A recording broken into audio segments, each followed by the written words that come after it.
kaninang tanghali, no, sunod-sunod ang pagpapa-interview ni Chief Justice sa iba't ibang mga TV at radio stations.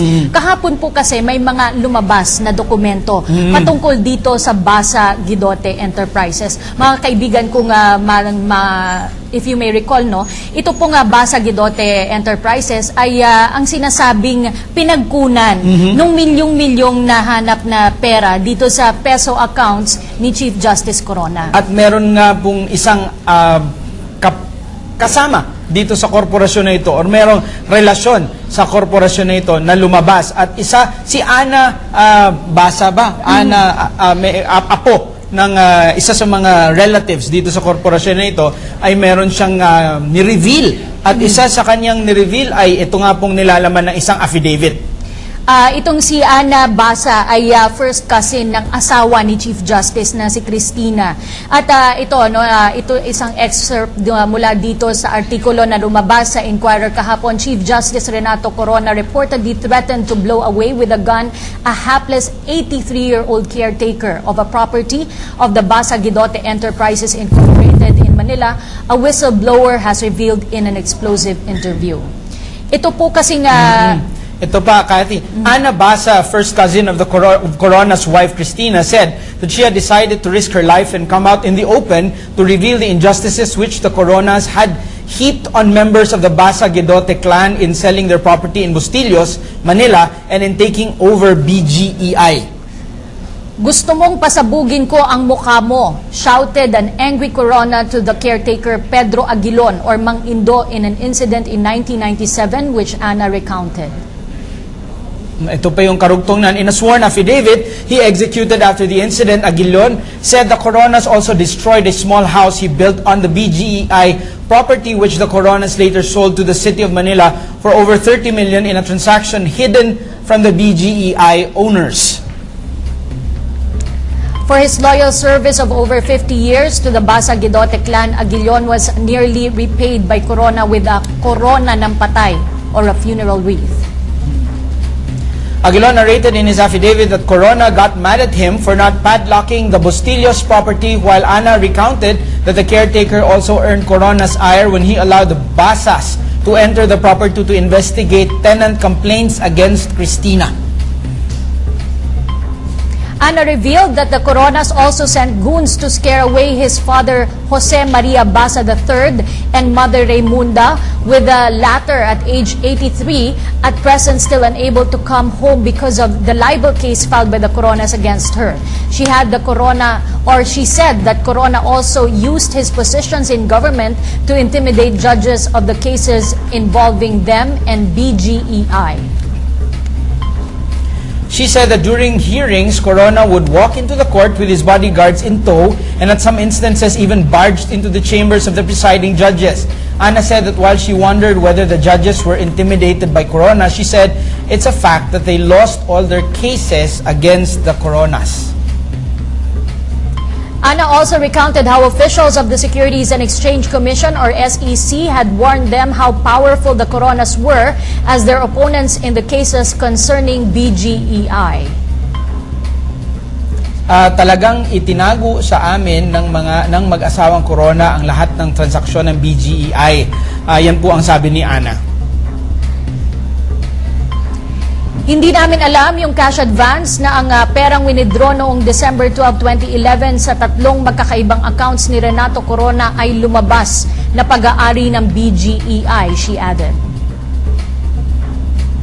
Ana's father, Jose, had opposed Corona's nomination by the Judicial and Bar Council as Associate Justice of the Supreme Court, citing his unfitness then to be a justice for the injustices he had foisted on no less than his wife's kin. Ghosts of the past have come back to haunt. Yan po ang putol, no? kwento galing sa Inquirer. Binasa po natin yan for the information of everyone. Hindi po ito ebidensya, no? Hindi po ito fact.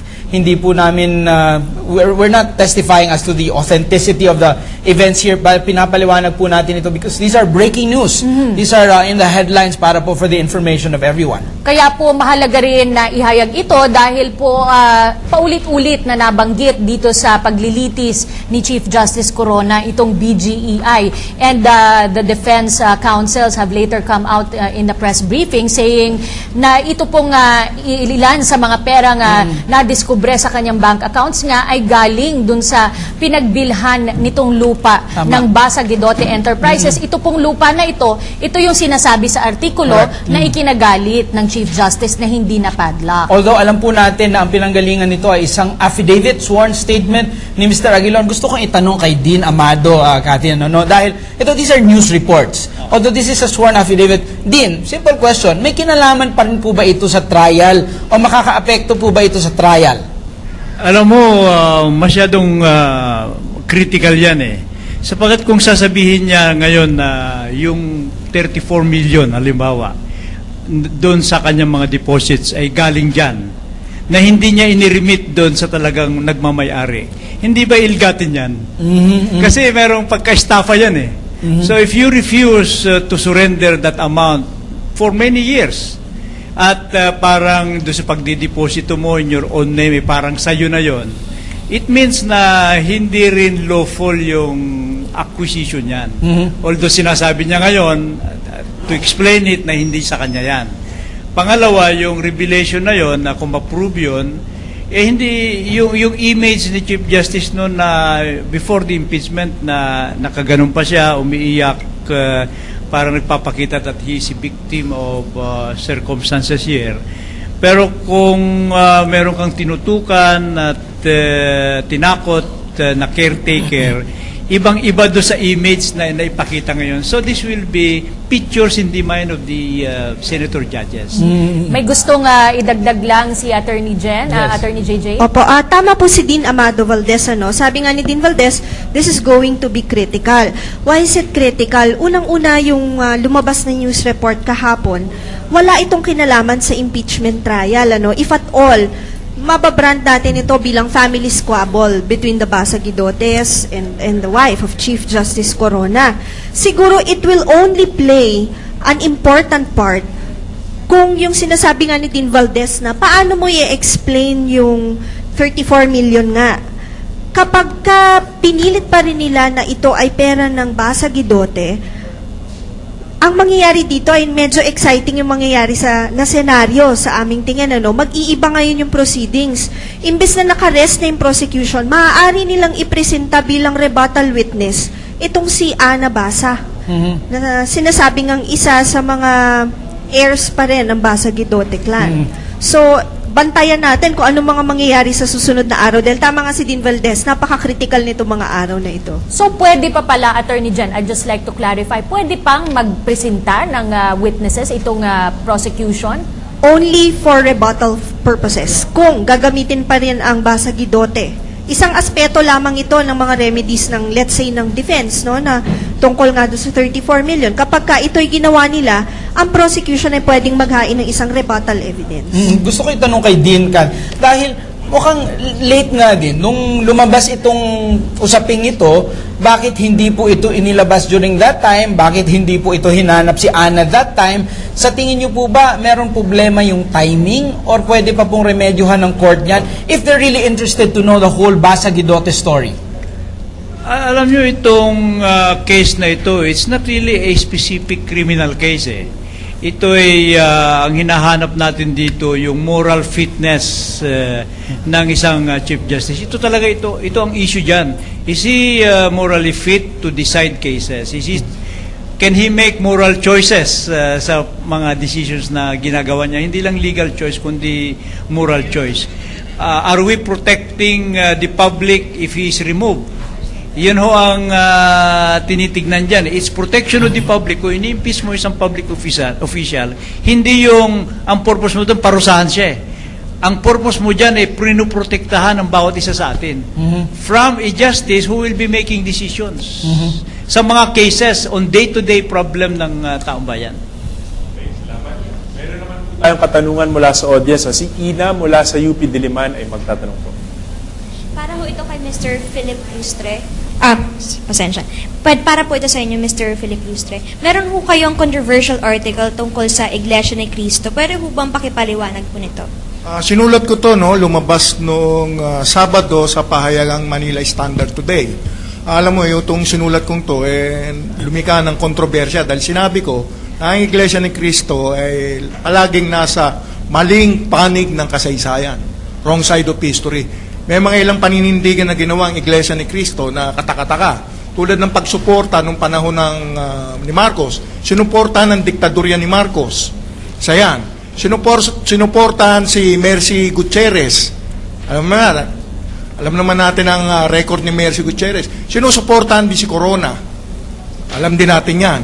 Ang hindi ko akalain, yung sinulat kong yun, lumika ng malaking alingas-ngas.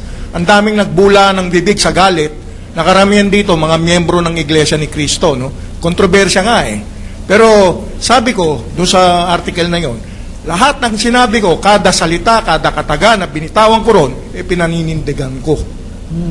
Ayun, Cathy, mukhang kung meron ng karapatan yung bawat individual, yung mga organisasyon, meron din silang mga posisyon. Pero, siyempre, ang ating goal is na mapagbuklod-buklod yung ating bansa. Sana, at the end of the trial, my wish is that we could transcend all religious or political divide and find a common ground to pursue justice and peace and stability. We are hoping, Mark, that this process will help our country, our citizenship mature, di ba? Gusto ko lang balikan kanina yung topic, itong paglabas ng mga dokumento sa media at itong pagpapa-interview ni Chief Justice Corona. Gusto kong tanungin si Ms. Carol, ito pong mga ganito, hindi po to kasama mismo sa paglilitis. Lumalabas po kanya-kanyang pagpapa-interview. Paano po dapat i-handle ng audience itong mga ganitong klaseng impormasyon na inilalabas sa media? Alam mo, wag nating i-underestimate ang capability ng audience na mag-deduce kung totoo o hindi totoo ang nakikita nila. May isang libro, si Malcolm Gladwell, na tinatawag na ito Blink. Ang sinasabi ni Malcolm Gladwell, merong bawat tao capability makakita ng anong tinatawag doon na rapid cognition, hindi to intuition. Alam ng tao inherently kung ang isang tao ay nagsasabi ng totoo, nagpapalusot lang o nagsisinungaling. Lahat tayo may capability niyan. Kaya pagkikita mo sa botohan, pag public voting, public polls, makikita mo ang tao hindi basta-bastang na sway ng mga palabas. Hindi ganun kadali. Gusto kong itanong kay Sir Orlando, dahil naglabasan nga itong mga media articles, media interview, public perception, importante, the court of public opinion, napakahalaga. Pero siguro stability naroon pa rin kung wala talagang nag-organisa towards this instability. Tanong ko, dahil alam po natin yung mga transport groups ay medyo organisado at nilalapitan lagi. Sir, meron po bang moves towards instability or nangyayari po ito ng normal pa rin po ang ating mga buhay? Sa amin na attorney, ay kami normal pa rin naman yung aming desisyon dahil nga hindi namin ini-expect yung stability. Ang sa amin dito ay gusto namin ilabas ang katotohanan dahil itong mga nangyayari na lumalabas na balita nga nakawan kabilaan, kanan kabilaan to, kaliwat kanan.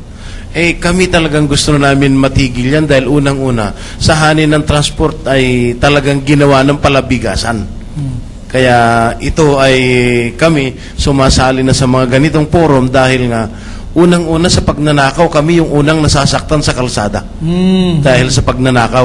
Na itong mga ninanakawan na maliliit sa hanin ng transportasyon, mas mayaman pa yung nagnanakaw kaysa yung mga